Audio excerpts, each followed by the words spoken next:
My name is Captain Bella Mills, 29 years old, an officer in the United States Army. I've faced enemy fire, but nothing could have prepared me for the ambush in DC's most exclusive steakhouse that night.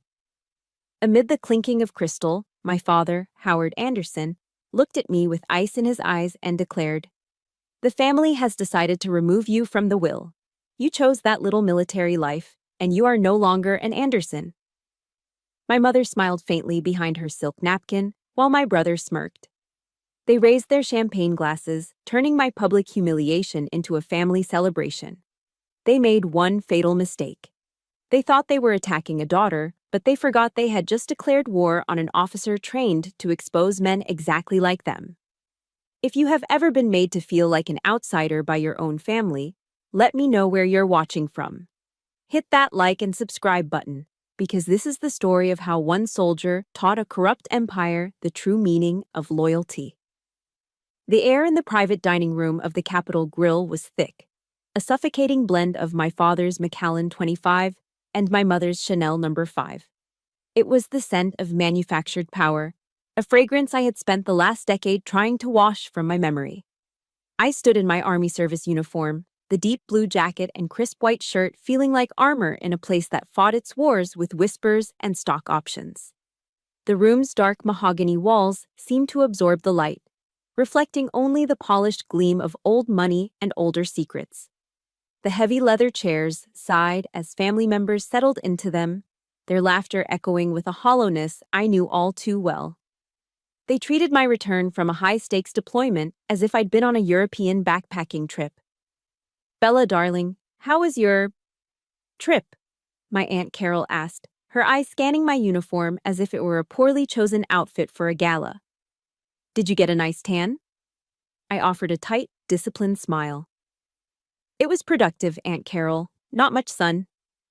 My father, Howard Anderson, clapped a hand on my shoulder. It wasn't a gesture of affection, it was a branding, a public claim of ownership before his court. His voice, practiced for boardrooms and congressional hearings, boomed across the table. "To Bella's return," he announced, raising his glass. "It's good to have the whole family together." A chorus of polite applause followed. I saw the faces around the table, my younger brother, Kevin, already looking bored. My sister, Paige, subtly checking her reflection in the back of a spoon. My mother, Eleanor, playing the part of the gracious matriarch. For a split second, a foolish, treacherous flicker of hope ignited in my chest. Maybe this time, I thought, it will be different. It was a hope I should have learned to extinguish years ago.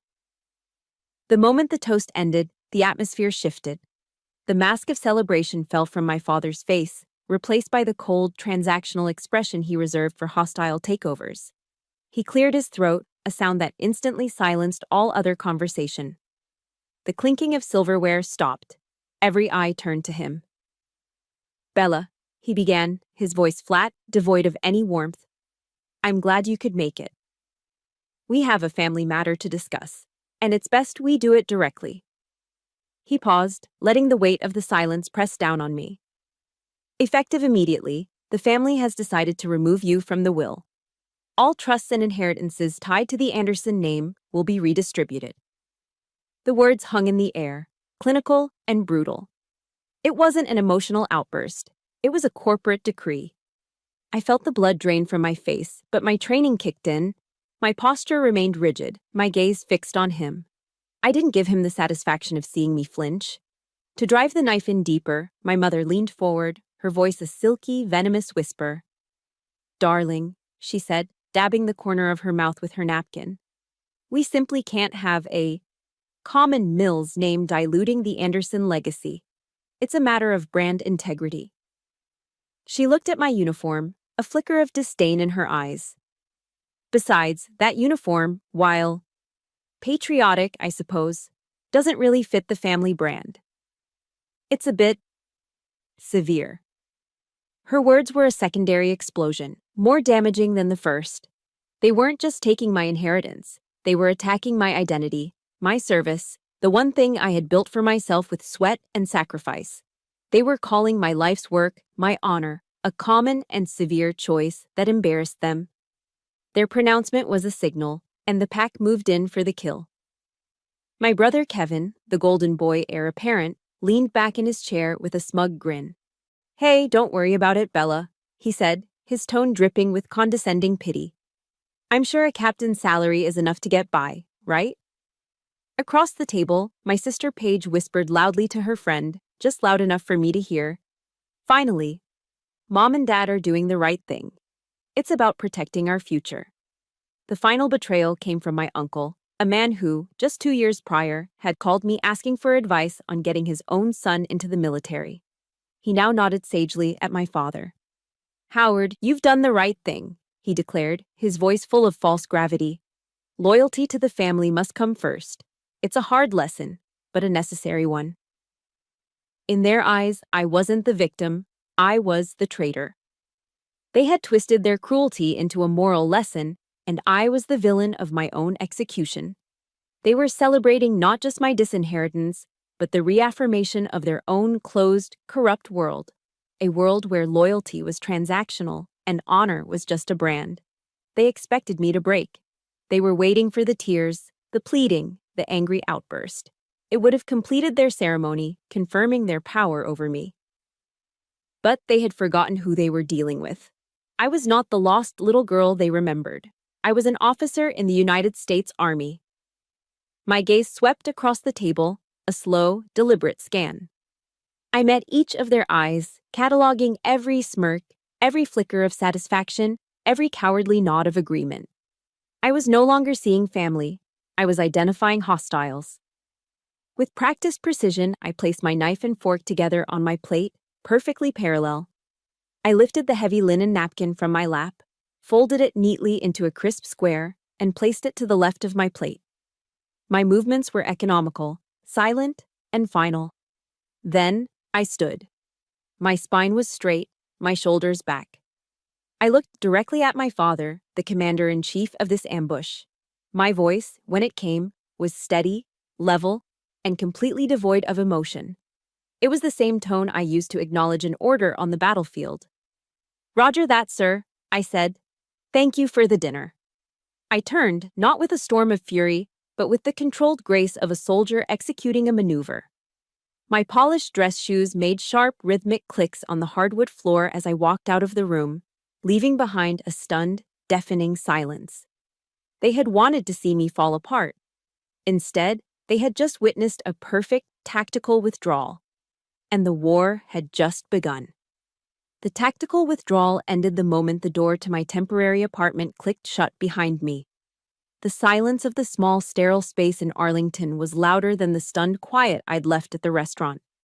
My shoulders, held ramrod straight for hours, finally slumped. The adrenaline from the confrontation drained away, leaving a familiar, hollow ache in its place. I didn't cry. Crying felt like a luxury I hadn't earned and a weakness I couldn't afford. Instead, I moved with the methodical calm of routine. I unpinned the insignia from my uniform, placing each piece carefully into a velvet-lined box on my dresser. My eyes fell upon one particular item resting there, a small bronze-colored medal with a simple red, white, and blue ribbon. The Bronze Star.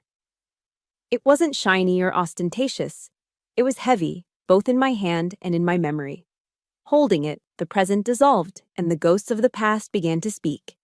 It started with a dream. I was 18, and I held in my hand the thickest envelope I had ever seen.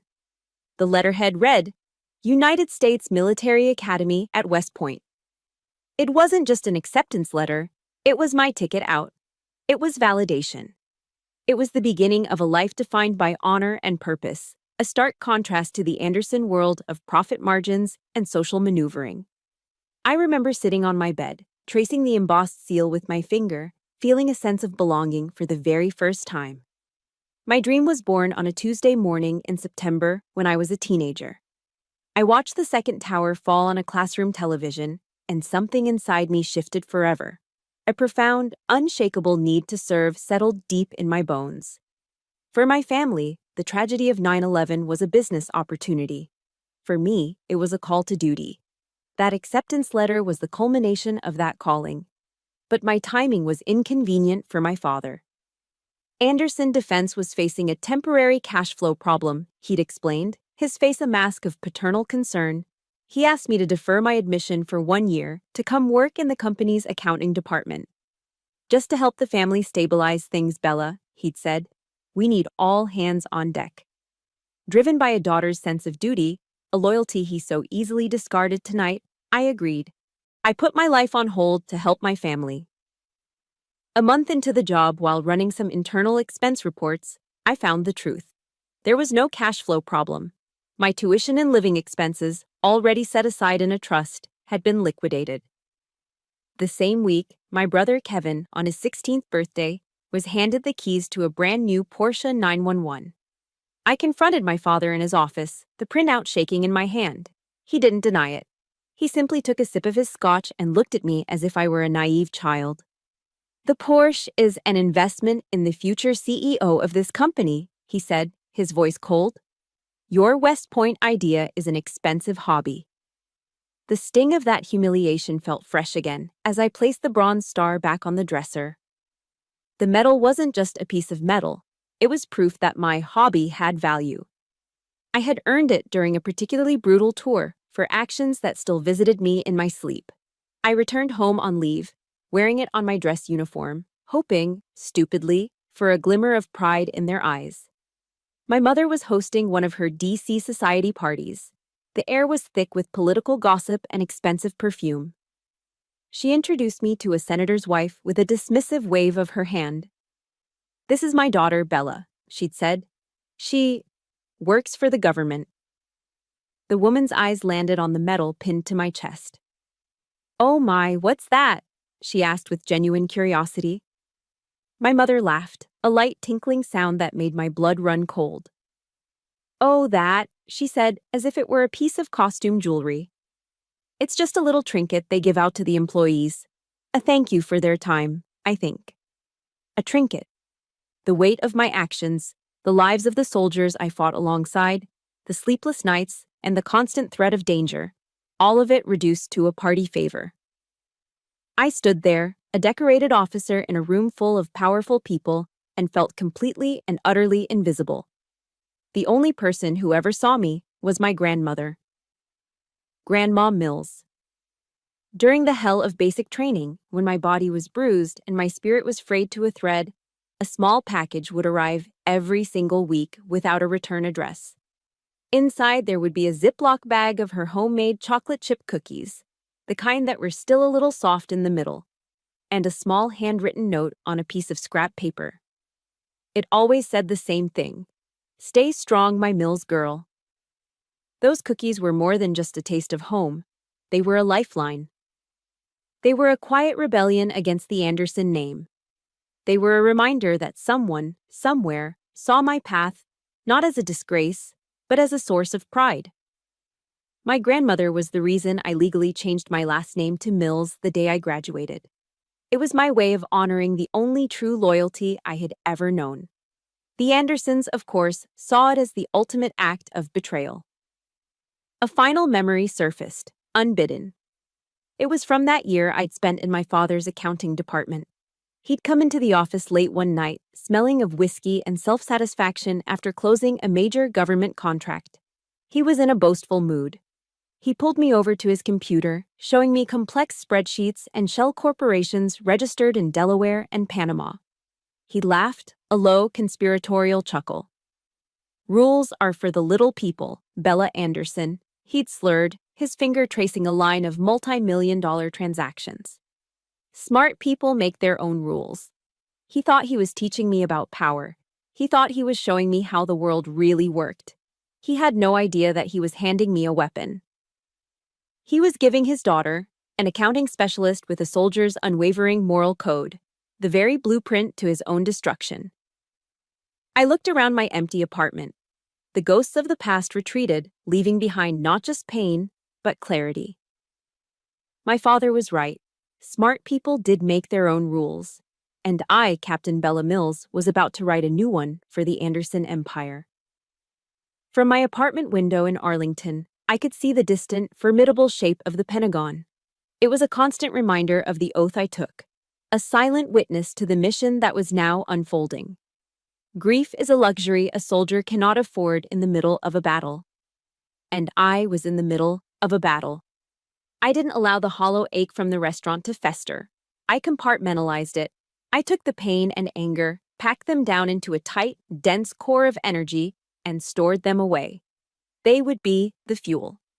My body moved on instinct, following a familiar post-mission protocol. First, the uniform. I unbuttoned the service jacket, slid it off my shoulders, and hung it with ceremonial care.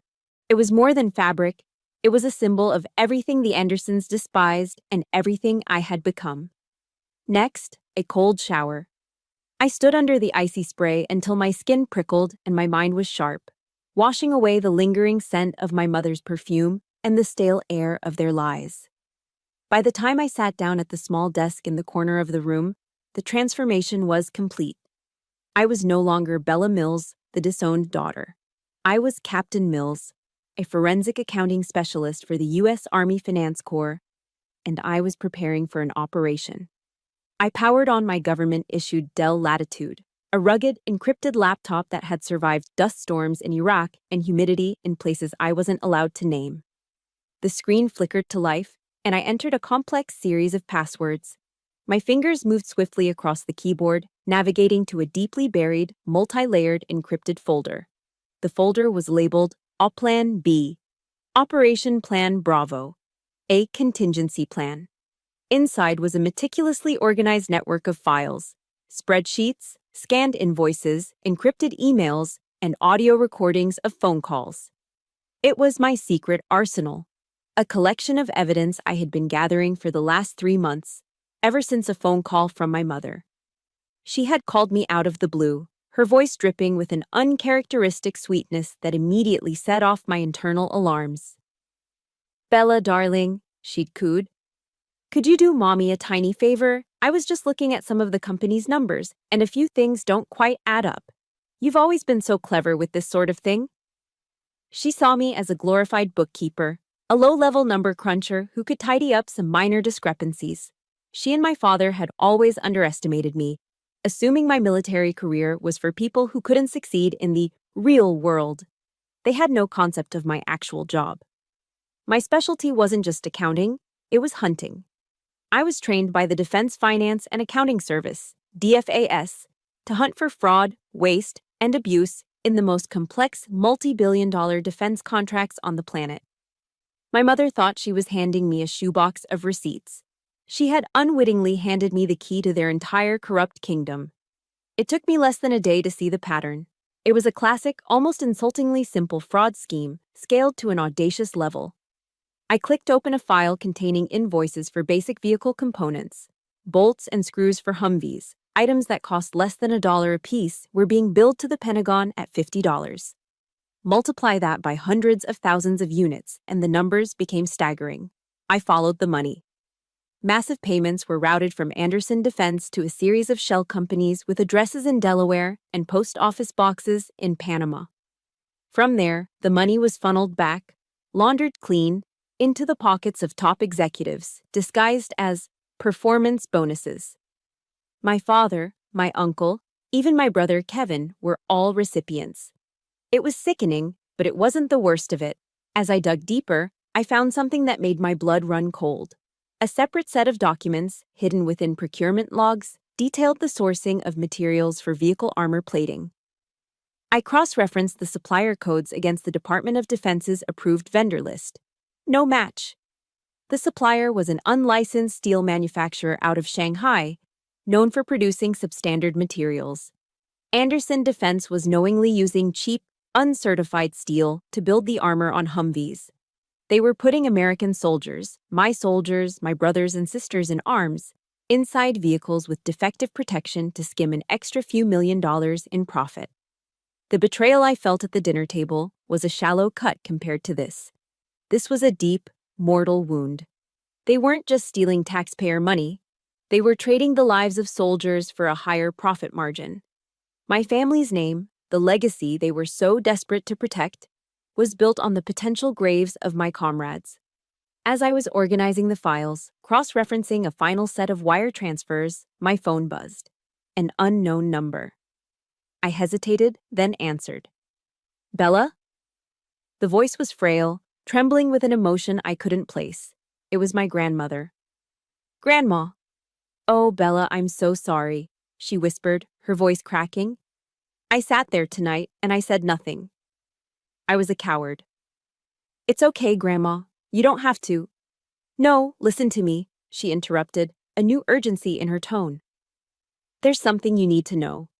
The reason your father is doing this, the reason he's so vicious right now, he's desperate, he's terrified." I sat up straighter. "What do you mean?" "The company," she said, her voice dropping lower. "They're being audited. A full-scale investigation by the Department of Defense Office of Inspector General, the DODOIG. It's been going on for weeks, very quietly. Howard is panicking. He's trying to consolidate power, to eliminate any loose ends, anyone he can't control." The final piece of the puzzle clicked into place. "You, my dear," my grandmother said, her voice filled with a sad strength. "You are the one variable he could never, ever control." The call ended, but the information echoed in the silent room. This changed everything. The ambush at the restaurant wasn't a show of strength from a confident patriarch. It was a preemptive strike from a cornered animal. My father wasn't punishing me for choosing a different life. He was trying to neutralize a threat. I looked at the screen, at the damning evidence laid out in neat, orderly files. My objective, which had been a murky mix of self-preservation and anger, was now crystal clear. I took an oath to support and defend the Constitution of the United States against all enemies, foreign and domestic. The oath doesn't make an exception for family. This was no longer about personal revenge. This was about justice. The next morning, I woke before sunrise. The intelligence my grandmother had provided changed my entire strategic assessment. My father wasn't just a tyrant, he was a wounded animal, backed into a corner by a DOD audit. This meant I had leverage, but my window of opportunity was shrinking.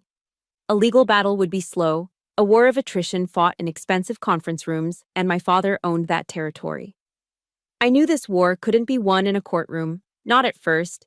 It had to be won in the court of public opinion. I didn't call a lawyer. I opened my encrypted email client and drafted a message.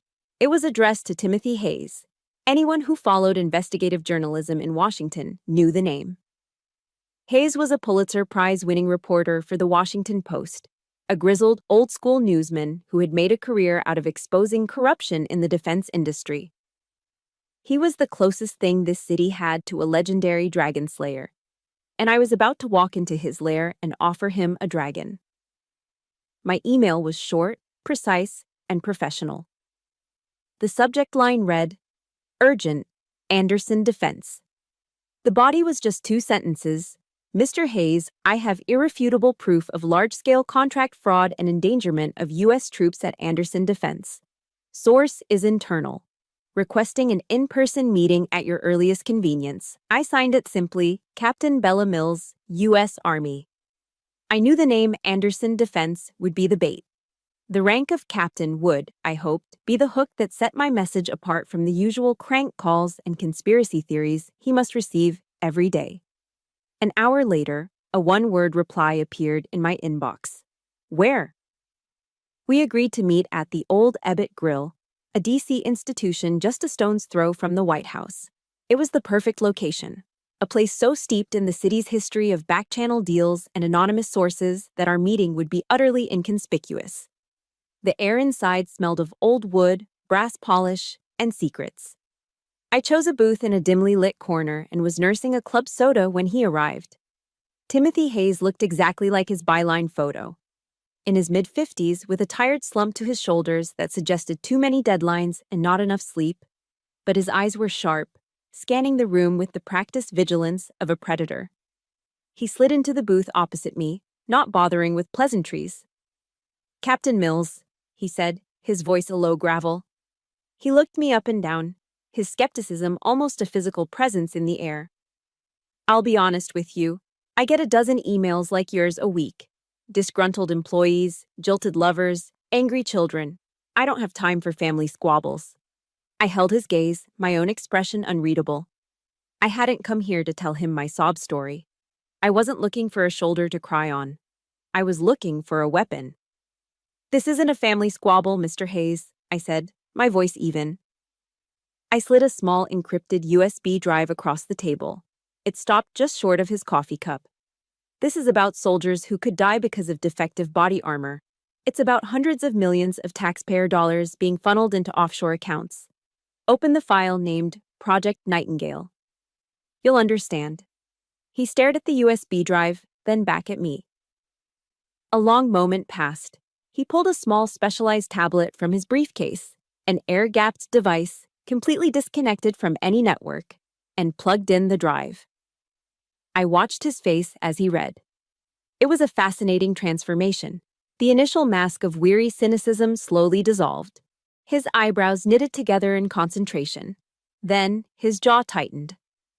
The weariness in his eyes was replaced by a familiar fire, the righteous anger of a journalist who has just found the scent of a massive story.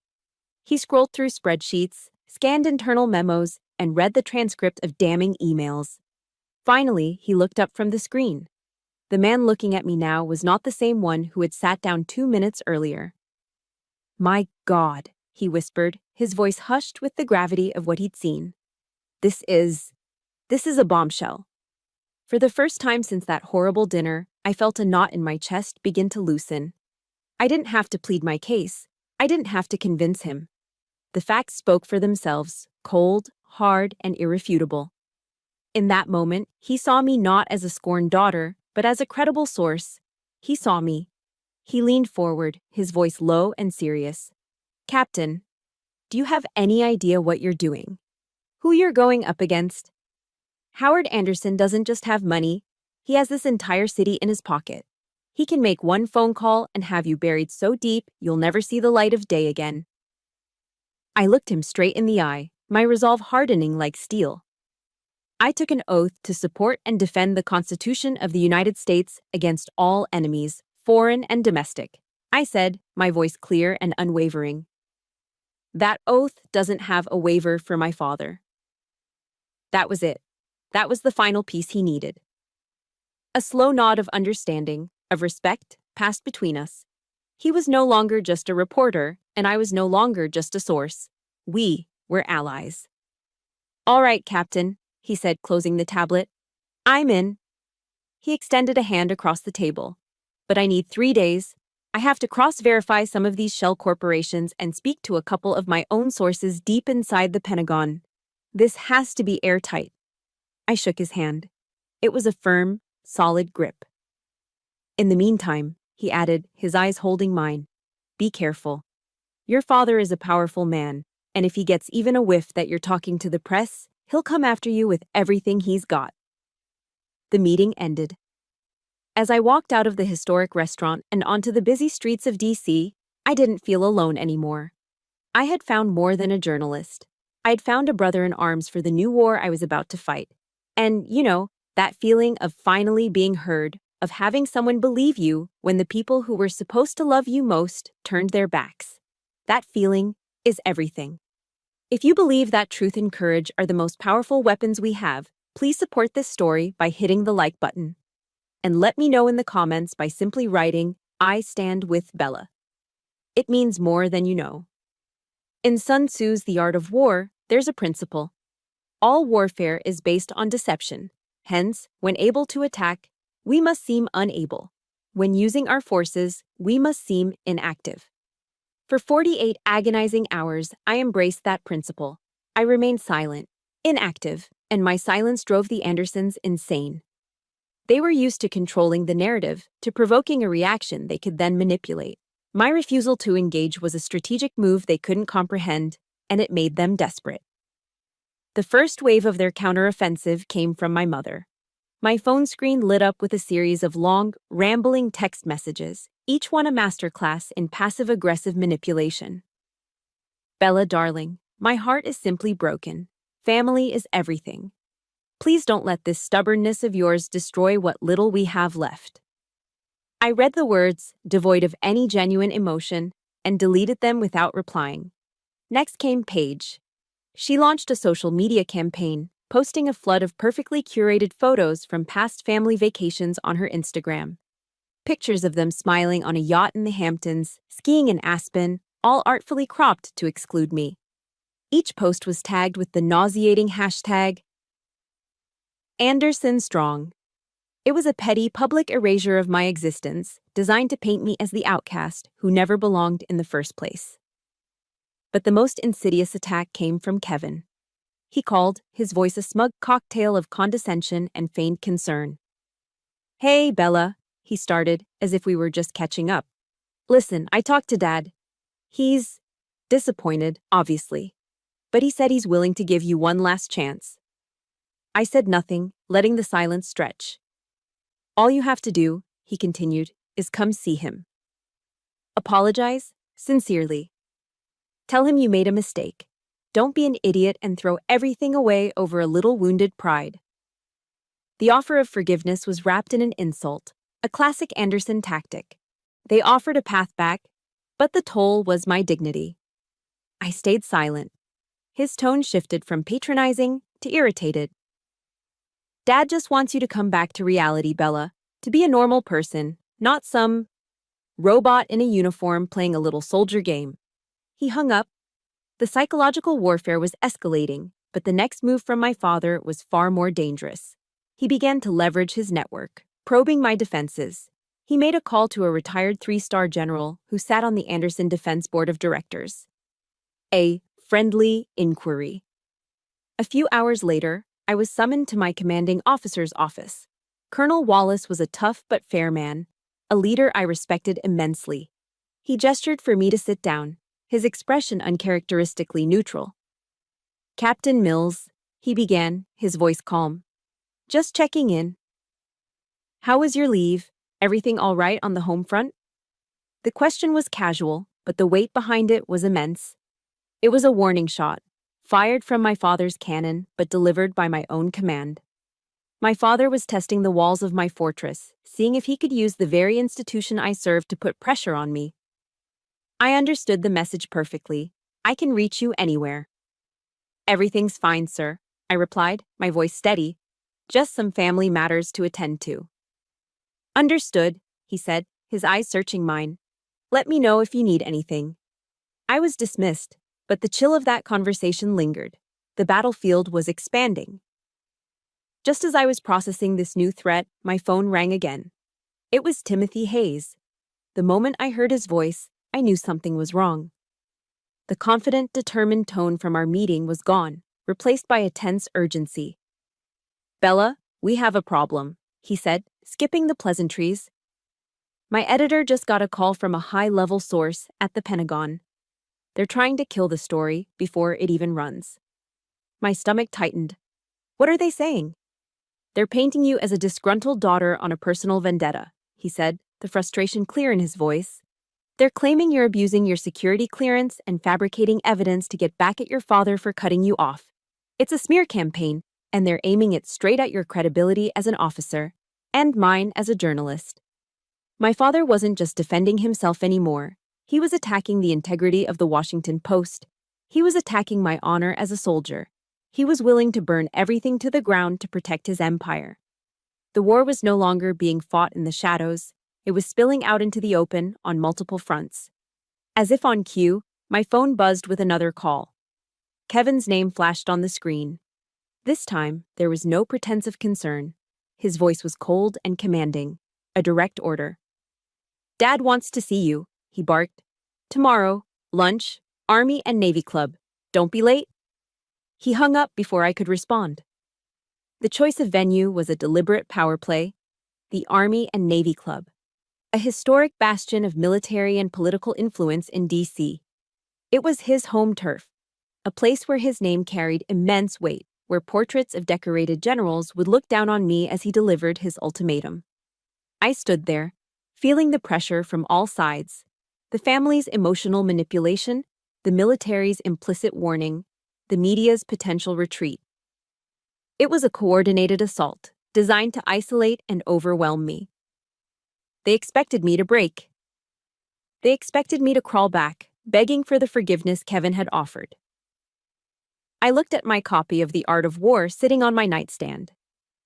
Sun Tzu wrote, "In the midst of chaos, there is also opportunity. My father had made a critical error. By attacking me on all fronts, he had revealed his own desperation.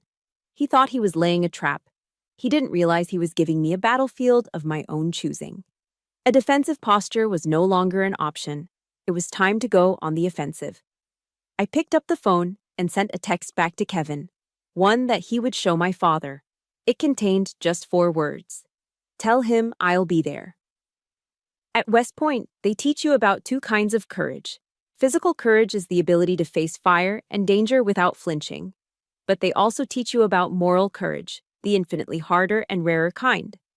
It's the will to stand up for what is right, especially when you are facing pressure from your superiors, your peers, or in my case, your own blood. As I walked into the main dining room of the Army and Navy Club, I could feel the weight of that lesson settling on my shoulders. The air in the club was hushed, reverent. The walls were covered with oil paintings of decorated generals, their stern gazes seeming to follow me as I walked across the plush oriental rug. The clinking of silverware on fine china was the only sound. I had made a deliberate choice in my attire. I wore my Army Green Service uniform, the iconic pinks and greens that echo the heritage of the greatest generation. This was not a family lunch. This was a meeting between a United States Army officer and a defense contractor. My father was exactly where I knew he would be, at a large circular table in the dead center of the room. It was the most visible seat in the house, a strategic position. He wasn't alone.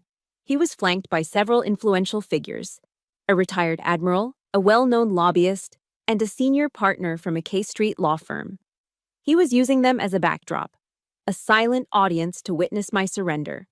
He saw me approaching and a slow, predatory smile spread across his face. It was the smile of a man who believed he had already won. He didn't stand up. He simply gestured with one hand toward the empty chair opposite him, a silent command for a subordinate to take her seat. As I walked the final few feet, a ripple of awareness spread through the room. Conversations quieted, heads turned. Every eye was on us. My father had his stage. I sat down, my back perfectly straight, my hands resting calmly in my lap. He began, his voice laced with the false magnanimity of a benevolent king addressing a wayward subject. Bella, he said, his tone carrying just enough to be overheard by the neighboring tables. I am deeply disappointed in you. Your behavior has been reckless and childish. He took a sip of water. But I am your father, and I am prepared to overlook this youthful indiscretion if you are prepared to be sensible. He laid out his terms of surrender. First, I was to make a public statement retracting any unfounded allegations I might have made. Second, I was to issue a formal apology to the family for the distress I had caused. Third, I was to seriously consider an honorable discharge from the Army to return to the real world. He leaned in slightly, his voice dropping into a tone of condescending pity. You've played your little soldier game long enough, Bella, he said, the words sharp enough to cut. It's time to grow up. Every word was a calculated strike designed to belittle my career, invalidate my choices, and reassert his absolute authority in a public forum. He was using the presence of these powerful men as a vice, expecting the social pressure to crush my resolve. I listened. I let him finish his entire speech without interruption. My face remained a neutral mask. The lecture on moral courage at the academy taught that true strength isn't in the volume of your voice, but in the clarity of your conviction. When he was done, a heavy silence fell over the table. He leaned back, a triumphant glint in his eye, waiting for my inevitable capitulation. My voice, when I finally spoke, was not loud, but it was clear, cold, and carried no trace of a tremor. I didn't come here to listen to your terms, I said, my eyes locked on his. I came here to present you with the facts. I didn't raise my voice. I simply began to report. Contract number W56HZV 17C0065. I began, the designation rolling off my tongue with clinical precision. A 5-year agreement to supply supplemental armor plating for the Humvee fleet. Anderson Defense replaced the specified mil-spec steel with a cheaper, substandard alternative from an uncertified supplier in Shanghai. My father's smile faltered. The lobbyist beside him shifted uncomfortably in his seat. I continued, my tone unchanging. The substitution saved Anderson Defense approximately $1.2 million on the initial production run alone, a significant boost to your third-quarter profit margins. I paused, letting the words sink in, then delivered the final, devastating payload. My question for you is this. How many American lives is that $1.2 million worth to you? Sir? The color drained from Howard Anderson's face. It was quickly replaced by a furious, mottled red that crept up his neck. The men at the surrounding tables, who had been pretending not to listen, were now openly staring and whispering amongst themselves. My father lost his composure.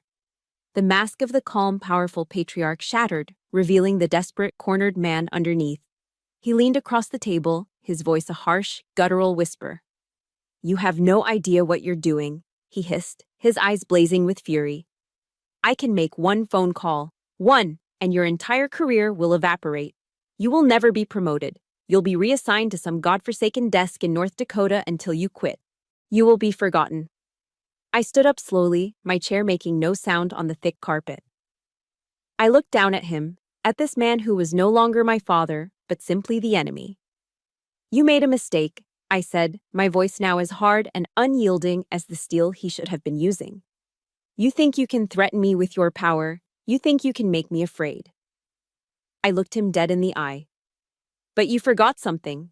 My loyalty isn't to you. It isn't to the Anderson name. My loyalty is to my country and to the soldiers I serve with. You declared war on the wrong person. Have you ever had a moment where you knew you had to stand up for what was right, no matter the cost? That feeling of drawing a line in the sand is one of the most terrifying and liberating moments in a person's life. If you support Bella's courage in this moment, please hit that like button and show your support in the comments by simply writing the words, "Draw the line." I turned my back on him and walked away, leaving Howard Anderson sitting there, speechless and exposed, in the deafening silence of his own battlefield. Howard Anderson did not wait long to retaliate. He was a creature of overwhelming force, and having been publicly challenged, he responded with the full, crushing weight of his empire. My declaration of war was met with a declaration of his own. By 4 o'clock that same afternoon, it arrived. A 10-page letter, delivered by courier directly to Colonel Wallace's office, with copies sent to the Army Command Staff at the Pentagon. The letterhead was from one of the most powerful and expensive law firms on K Street. It was a meticulously crafted legal assault, designed not to win in a real court, but to destroy me within the military justice system. The letter formally accused Captain Bella Mills of multiple violations of the Uniform Code of Military Justice. Article 134, Conduct prejudicial to good order and discipline. Article 108, Misuse of government property, citing my encrypted laptop. And the most damning of all, Article 133, Conduct unbecoming an officer and a gentleman, or in my case, a lady. They twisted my actions into a narrative of a vengeful, unstable officer using her position to carry out a personal vendetta. My father was weaponizing the very code of honor I lived by, turning the Army's language and its rigid procedures against me. It was a brilliant, ruthless move. Colonel Wallace summoned me to his office. The neutral expression from our last meeting was gone, replaced by a grim, weary resignation. He held the thick document in his hand as if it were radioactive. "Captain," he said, his voice heavy. He didn't ask me to sit. "I have received a formal complaint from counsel representing Anderson Defense." He slid the letter across his desk. "You and I both know this is likely nonsense, but given the nature of the allegations and the influence of the complainant, my hands are tied. Process must be followed." I stood at attention, my eyes fixed on a point just over his shoulder. I knew what was coming. "Effective immediately," he continued, the words sounding like a death sentence. "I am obligated to open an Army Regulation 15-6 investigation into these claims. During this period, you are temporarily relieved of all command duties and operational responsibilities." He paused, and his next words hit me like a physical blow. "I need you to surrender your service weapon and your top-level security credentials." My blood ran cold. He wasn't just sidelining me, he was disarming me, stripping me of the symbols of my authority and my identity. For a soldier, this was the ultimate vote of no confidence, a public branding as a risk, a pariah. I moved without a word. I unholstered my Sig Sauer M17, engaged the safety, and placed it on his desk. Then I unclipped the ID from my belt, the common access card that gave me entry to the most secure facilities in the nation, and placed it beside the weapon. You'll be reassigned to administrative duties in the basement annex pending the outcome of the investigation, he said, unable to meet my eyes.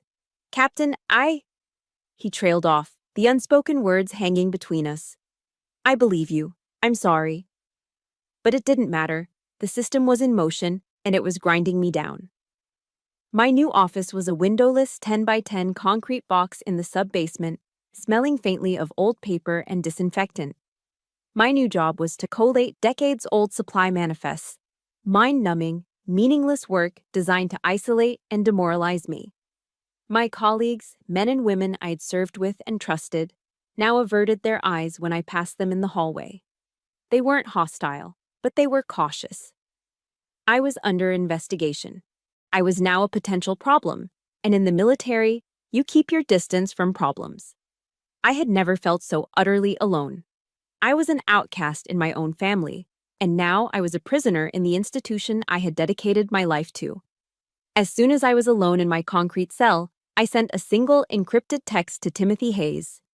They made their move. I've been relieved of duty and am under a 15-6. He called me back within minutes. His voice, unlike Colonel Wallace's, was not weary. It was electric, filled with a hunter's adrenaline. This is it, Bella, he said, his voice low and intense. This is the final confirmation. He's made his biggest mistake. Mistake? I asked, my own voice sounding hollow. Timothy, he's destroying my career. No, don't you see? He countered, the excitement rising in his voice. This proves it's not a family squabble. This is what a guilty man does when he's terrified. This is a massive overreaction, and it gives us the final piece we need. He just confirmed our entire story. My editor is on board. He sees it now. We're going to print.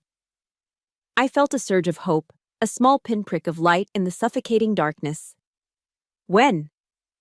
6 a.m. tomorrow morning, Timothy said, his voice grimly determined.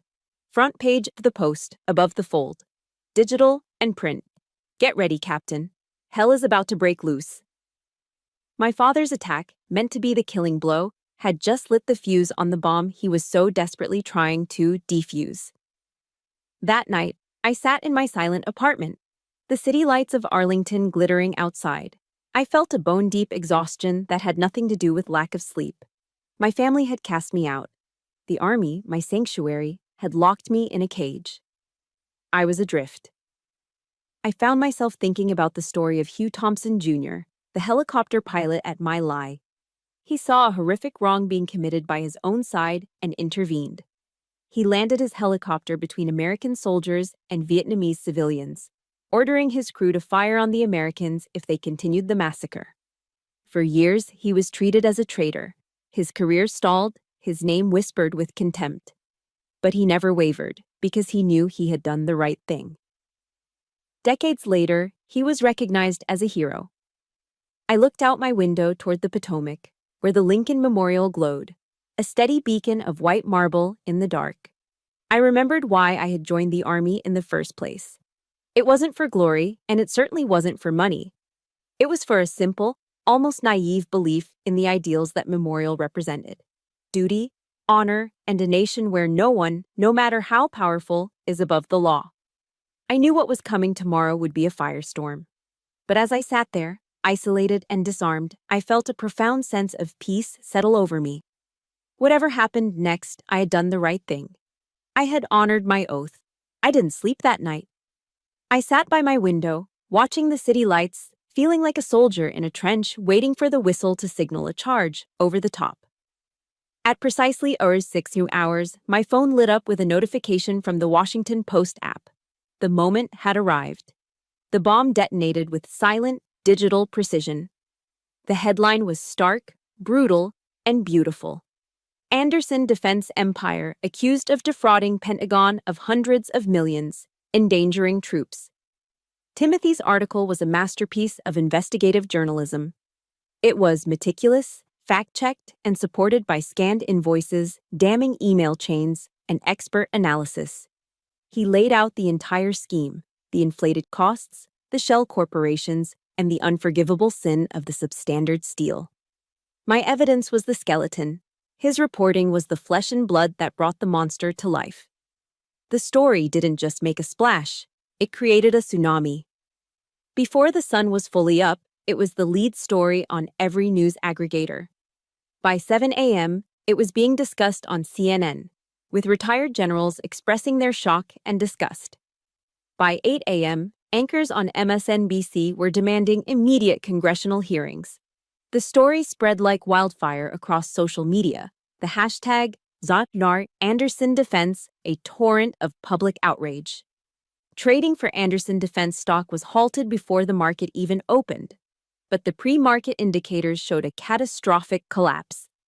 My father's empire, built on decades of backroom deals and intimidation, was being dismantled in a matter of hours by the one thing it could not withstand: the truth. And then, my family began to panic. My phone, which had been silent for days, suddenly exploded. A barrage of missed calls and furious text messages. The first call I answered was from Paige. She was hysterical, her voice a shrill, sobbing mess. "You ruined us!" she shrieked into the phone. "You destroyed this family. Are you happy now? Are you satisfied?" I listened to her accusations, her complete inability to see the reality of the situation. She wasn't angry about the fraud or the endangerment of soldiers. She was angry that her comfortable, privileged life was imploding. I said nothing. I simply ended the call. Next was Kevin. He didn't even bother with a greeting. "You'll pay for this, you bitch," he screamed, his voice cracking with a mixture of rage and fear. "I'll make sure you pay." His threats, once carrying the weight of the Anderson name, were now just the pathetic howls of a dethroned prince. The foundation of his power was crumbling around him, and all he had left was empty rage. A few hours later, I got a call from the front gate at Fort Myer. The guards reported that a hysterical man and woman in a Porsche were demanding to see the traitor, causing a scene. I told them to deny access and escort them off the property. I turned my phone off. Their noise, their chaos, their panic, it couldn't touch me anymore. My silence was the most powerful response I could give. I was the calm eye of the hurricane they had created. The shockwaves reached my basement office shortly after 9. A young lieutenant I barely knew came to my door, his eyes wide with a mixture of awe and respect. "Captain Mills," he said, "Colonel Wallace needs to see you, right away." I walked through the same hallways where I had been ignored just the day before. Now, people stopped what they were doing to look at me. They weren't looks of suspicion anymore. They were looks of profound respect.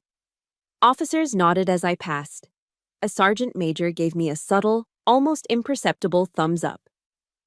When I entered Colonel Wallace's office, the change was immediate and absolute. He stood up from behind his desk. He gestured for me to sit in the chair reserved for guests, not the one for subordinates. He then walked over to the coffee pot in the corner and poured a cup, handing it to me himself. My weapon and my security credentials were sitting on the corner of his desk. He sat down, not as a commander addressing a subordinate under investigation, but as one officer addressing another. "Captain Mills," he began, his voice filled with a formal, deep-seated respect.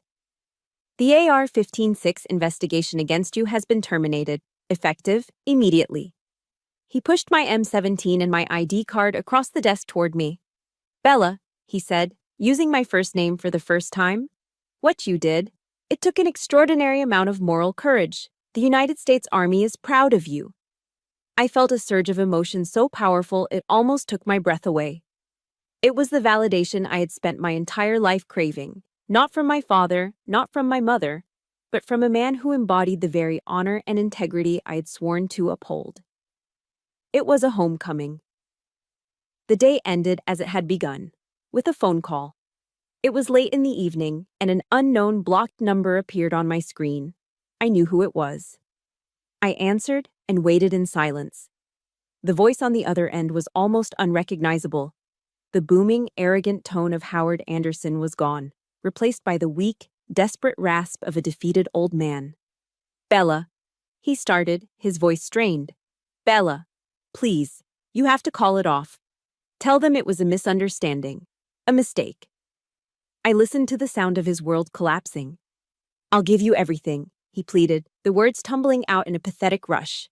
The will, the trust funds, your name back on everything, anything you want. Just make it stop. He thought he could still buy me. He thought he could put a price on my honor. After everything, he still didn't understand who I was. I let the silence hang in the air for a long moment, letting him sit with the consequences of his own actions. Finally, I spoke, my voice calm and final. It's too late, sir. I ended the call before he could say another word, and then I finally turned my phone off for the night. The battle was over. I had won. Winning a war doesn't mean the noise stops. In some ways, it only gets louder. In the weeks following the article, the federal government moved with astonishing speed. I'd watch the evening news and see the consequences of my actions play out in high definition. FBI agents in tactical gear raiding the Anderson Defense Headquarters in McLean, Virginia, carrying out box after box of documents. IRS auditors swarming the corporate offices, a federal judge issuing an order to freeze all Anderson family assets. The machine of justice, once so slow and distant, was now a relentless force. The climax came on a Tuesday morning. I saw it on CNN. Howard Anderson, my father, was led out of our family home in handcuffs. He looked small. Stripped of his tailored suits and his air of authority, he was just a tired, frightened old man. The image didn't bring me the savage thrill of victory I might have once expected. There was no elation, no triumphant surge of, I told you so. There was only a profound, quiet emptiness. It was the feeling of a long, painful chapter of my life finally, irrevocably, coming to a close. With their power and money gone, the Andersons who had once cast me out now came begging for me to let them back in. Their desperation was a tidal wave. My mother left rambling, tearful voicemails, not of apology, but of complaint. She lamented the loss of their home, the cancellation of her credit cards, the humiliation she faced at her country club. Her sorrow was purely for her own lost status. Paige took a different approach. She sent long, rambling emails that were a bizarre mix of accusation and pleading.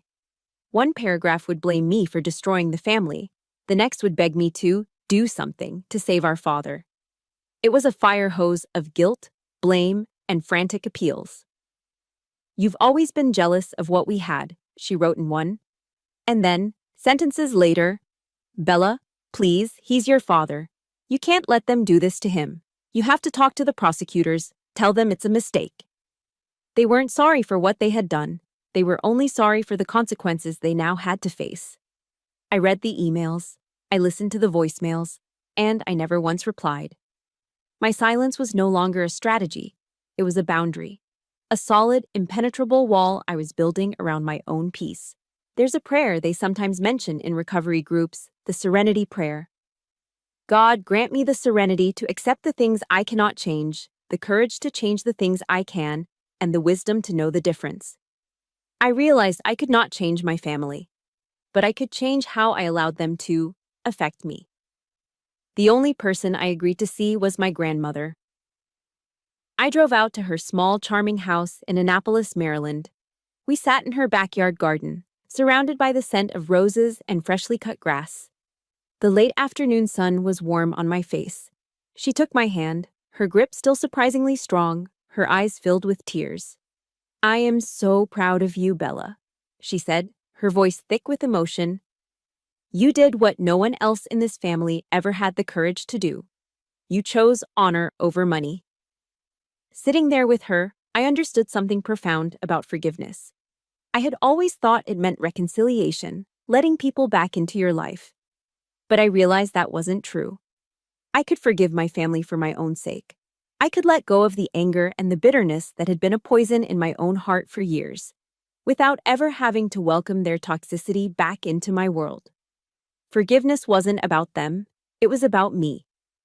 It was about my own liberation. 3 months later, the federal trial began.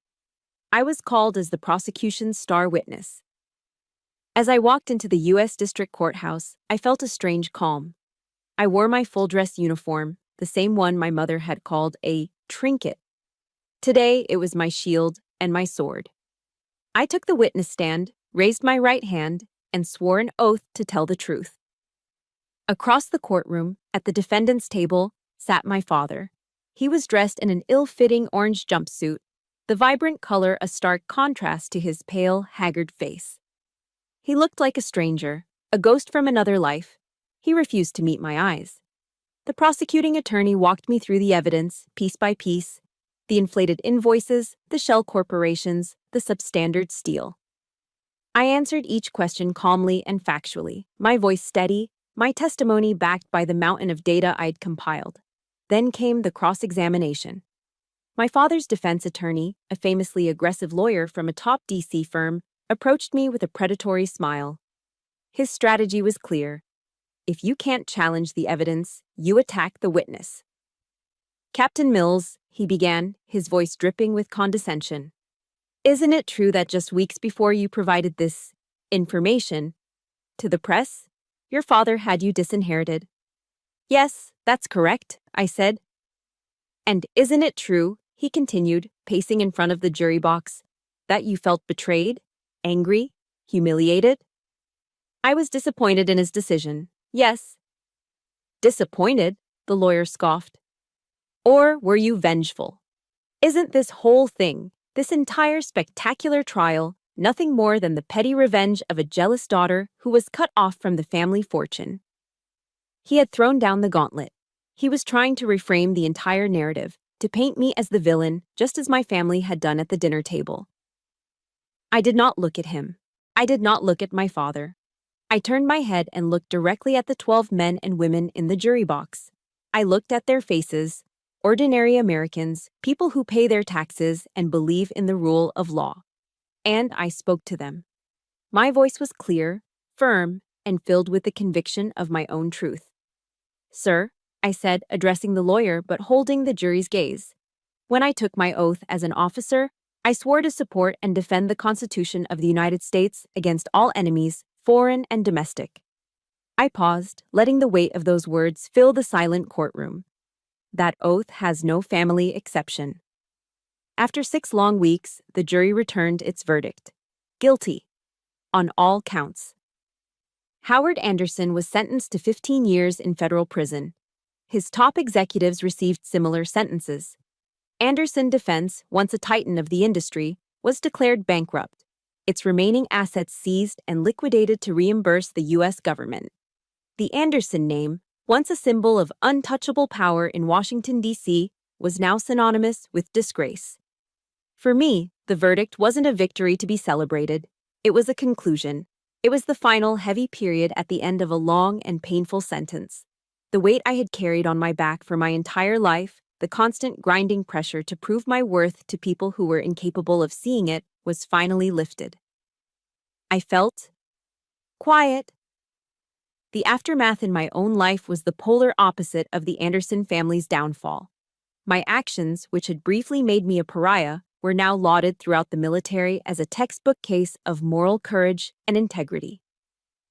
I received a commendation from the Secretary of the Army himself. 6 months later, I was given an early promotion to major. With the promotion came a new assignment.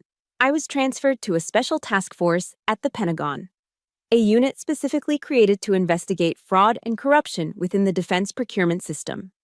In a turn of perfect, poignant irony, I was now in a position of power to prevent men exactly like my father from ever succeeding again. I had taken the pain they had inflicted on me and forged it into a shield to protect other soldiers and the American taxpayers. My work had purpose. But the most profound change wasn't in my career. It was in my life. I finally understood the true meaning of family. It wasn't about blood. It was about loyalty, respect, and shared sacrifice. I found my real family in the bonds of brotherhood and sisterhood with my fellow soldiers. I became a mentor to young officers, especially women who were navigating the same challenging path I had walked. I made sure they knew they had an advocate, someone who would have their back, no matter what. My holidays changed, too. I no longer spent Thanksgiving in a tense, formal dining room, pretending to be grateful. Instead, I spent it at Colonel Wallace's house, surrounded by other soldiers who couldn't be with their own families. We'd eat turkey, watch football, and share stories and laughter that were genuine and easy. It was a loud, chaotic, and beautiful belonging that was built on shared experience, not on a shared last name. And every few weeks, my Grandma Mills would drive up from Annapolis, her car smelling of cinnamon and sugar, bringing me a fresh batch of her chocolate chip cookies, a taste of unconditional love that never failed to make me feel whole. One afternoon, about a year after the trial, I took a walk through Arlington National Cemetery. It was a crisp, clear autumn day. I walked slowly among the endless, perfectly aligned rows of white headstones. I wasn't there to mourn, but to remember, to reconnect with my purpose. Each stone represented a life given in service, a testament to the real meaning of the loyalty I had fought to uphold. Standing there, amidst the silent sacrifice, I felt an overwhelming sense of gratitude and peace. My war was over. A few days later, I was standing in my new office at the Pentagon. From my window, I had a clear view of the Washington Monument, rising sharp and proud against the blue sky. My desk was organized and uncluttered. There were no pictures of the Andersons. There was no trace of that part of my life. Instead, in a simple silver frame, sat a single photograph. It was of me and my new team, taken just a week earlier after we had successfully shut down a fraudulent contractor. We were all standing in front of a helicopter, squinting in the sun, our faces tired but smiling. We were a motley crew, a former infantryman, a data scientist, a grizzled warrant officer, but we were a unit. We were a family. I had lost the family I was born into, the one defined by blood and a powerful name. But in its place, I had gained so much more. I had reclaimed my honor. I had built a career with profound meaning. And I had forged a new family, bound by the sacred principles that West Point had etched into my soul: duty, honor, country. I realized then that a true legacy isn't something you inherit. It's not about the name on your birth certificate or the money in your trust fund. A true legacy is something you build, one honorable action at a time. I was no longer the disowned daughter of Howard Anderson. I was Major Bella Mills of the United States Army. I was the guardian of the Mills name, a name I had chosen and had lived to honor. I had completed my mission. And that was the greatest victory of all. Looking at that picture on my desk, I'm reminded that the most important name we carry isn't the one we're given, but the one we earn through our actions. My war was fought in boardrooms and courtrooms, but I know many of you have fought your own quiet battles in living rooms and at holiday dinners. It takes immense courage to draw your own boundaries and define your own honor. If my journey has resonated with you, and if you believe in the power of forging your own path, please like this video and subscribe to the channel. There are so many stories of strength and resilience waiting to be told, and together we can give them a voice. Thank you for listening.